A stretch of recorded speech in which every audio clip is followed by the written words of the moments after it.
Audio leak से लेकर इस्लामाबाद की मुस्तकबिल की हिकमत अमली तक सब कुछ इस्लामाबाद में हर दिन बदल रहा है। क्या होने जा रहा है? हमारे साथ सीनियर सहाफ़ी तज़कियाकार हामिद मीर साहब मौजूद हैं। हामिद मीर साहब, बहुत शुक्रिया हमें शो में ज्वाइन करने के लिए। सबसे पहले तो आपको बहुत ज़्यादा खिराज तहसीन, जितनी ज़बरदस्त आपने सैलाबों की कवरेज की, जो सैलाब ज़दगान हैं उनका मुकदमा आवाम के सामने रखा, हुकूमत के सामने रखा, दुनिया के सामने रखा, बहुत मेहनत के साथ आपने की, उसके लिए आपको बहुत ज़्यादा खिराज तहसीन।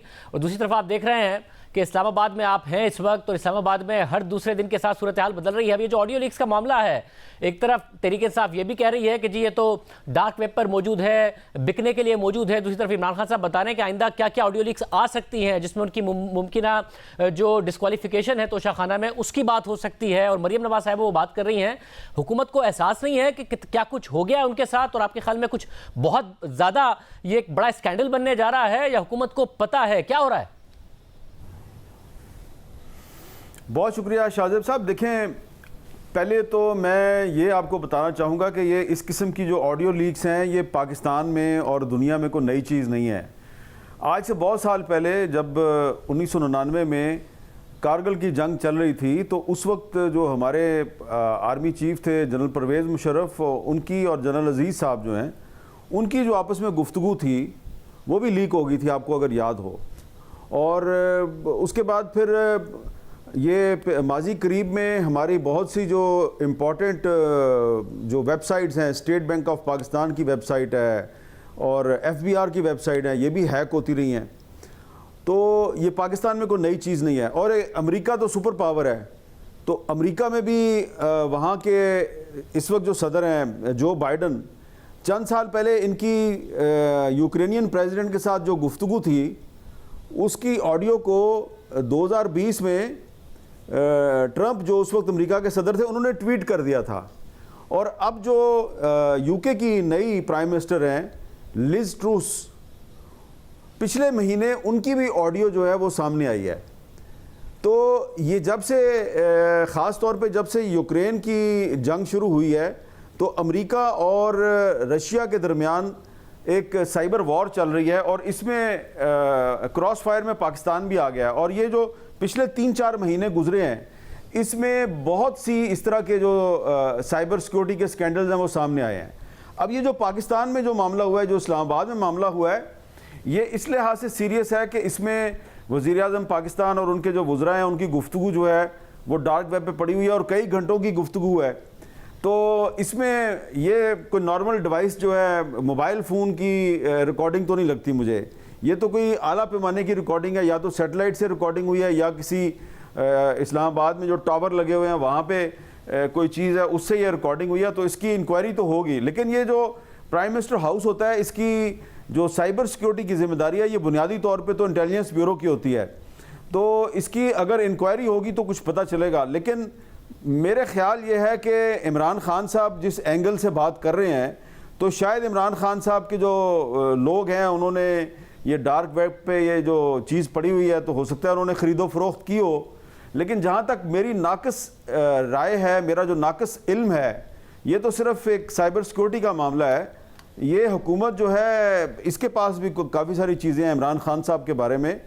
और मैं ज़ाती तौर पे तो इस किस्म की चीज़ों को सियासी मकासद के लिए इस्तेमाल करने के हक़ में नहीं हूँ, लेकिन मुझे लगता ही है कि अगर इमरान खान साहब बहुत ज़्यादा इस मामले को उछालेंगे, तो हो सकता है कि वो लोग जिन्होंने कोई सब्र किया हुआ है, या कोई उन्होंने कोई थोड़ी सी रवादारी का मुजाहरा किया हुआ है, शायद वो भी अपनी रवादारी छोड़ दें।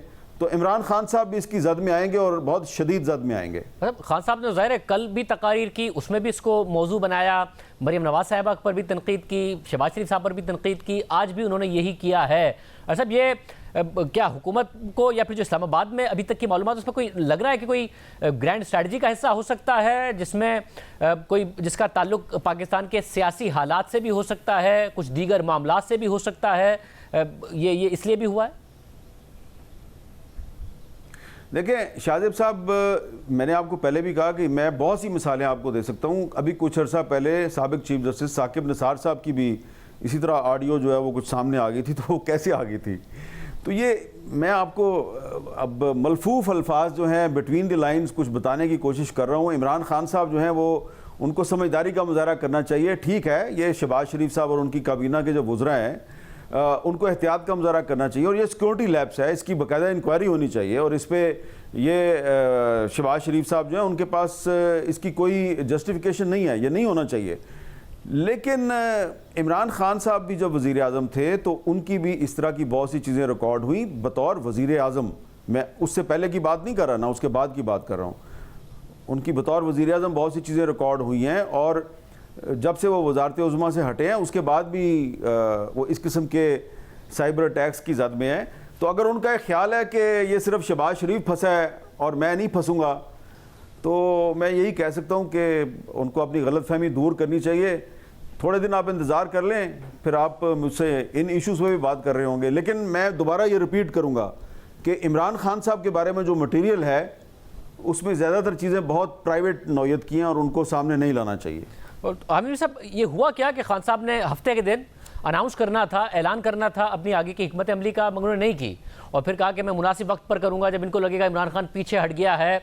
मगर साथ साथ ऐसा लग रहा है कि वो फिर न्यूट्रल्स के हवाले से आज भी आपने देखा कि जो तालिब इल्म हैं उनसे उन्होंने जब उन्होंने कहा तो उन्होंने कहा आप बड़े समझदार हो गए हैं कि जो डोनाल्ड डू है वो किसको पैगाम देना चाहता था। फिर दरमियान की विकेट की बात की जब वो करक में जलसा कर रहे थे।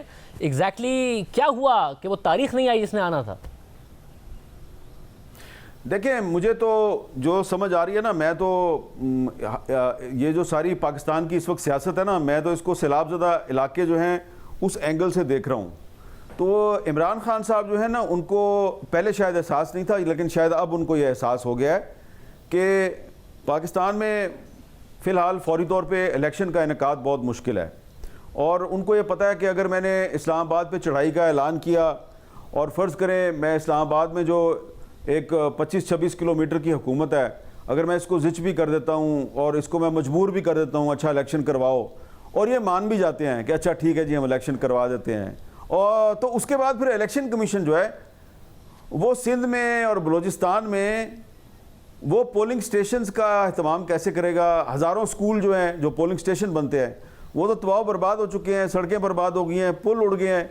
तो मैंने तो यही कुछ देखा है। तो इमरान खान साहब जो हैं वो थोड़ी देर के लिए 2 घंटे के लिए सिर्फ सक्खर गए थे, तो वहाँ पे उनको काफ़ी कुछ पता चल गया है। मेरा नहीं ख्याल कि अब इमरान खान साहब जो हैं वो ये समझ रहे हैं कि नवंबर में या दिसंबर में या जनवरी या फरवरी को में कोई इलेक्शन होने वाला है। उन्होंने हालात से समझौता कर लिया है, लेकिन वो अपना टेम्पो बरकरार रखेंगे। वो चाहते हैं कि मार्च के बाद किसी वक्त इलेक्शन हो जाए। तो इसलिए वो इस वक्त जो कह रहे हैं वो सिर्फ अपना प्रेशर डाल रहे हैं कि उनको डिस्क्वालीफाई ना किया जाए। उनकी सारी इस वक्त जो जद्दोजहद है वो सिर्फ ये है कि उनको किसी तरीके से डिस्क्वालीफाई ना किया जाए। उनको पता है कि फौरी तौर पे इलेक्शन नहीं हो रहा, और इलेक्शन अगर होगा भी तो मार्च के बाद ही होगा। और साहब, और फिर वो तैनाती भी पर भी आपको लगता है उन्होंने समझौता कर लिया कि अब ये हुकूमत नहीं करनी है, मेरी मर्जी कोई नहीं चलनी है, या उसमें भी वो प्रेशर डालते रहेंगे और कहीं ना कहीं कामयाब हो सकते हैं एक आर्जी तौसी में या फिर एक अपनी मर्जी की तैनाती में? इस मामले में मेरी उनसे कोई बात नहीं हुई है और मैं इसके बारे में कुछ ज़्यादा कह नहीं सकता। और वैसे भी मेरा ख्याल है कि ये इशू जो है ना, ये उन इलाकों का इशू है जहाँ पे सैलाब नहीं आया। जिन इलाकों में सैलाब आया हुआ है तो वहाँ पे तो ये बात कोई करता भी नहीं है, ना इलेक्शन की बात करता है, ना नवंबर की तैनाती की बात। वहाँ तो लोग कहते हैं जी हमारी ज़िंदगी बचाओ, हम मारे गए, बर्बाद हो गए। और वहाँ पे जो सारे इदारे जो हैं जो काम कर रहे हैं इमदाद के लिए, रिलीफ के लिए जो काम कर रहे हैं लोगों को बचाने के लिए, तो उनके लिए भी ये कोई इशू नहीं है। और अगर आप मेरी ज़ाती राय पूछेंगे तो ये तैनाती जो है ये वो जिस इदारे में तैनाती होनी है तो उस इदारे में तो बहुत से लोग जो हैं वो बड़े बासलाहियत लोग हैं, और उनके बारे में आप ये कह सकते हैं कि एक से बढ़कर एक है।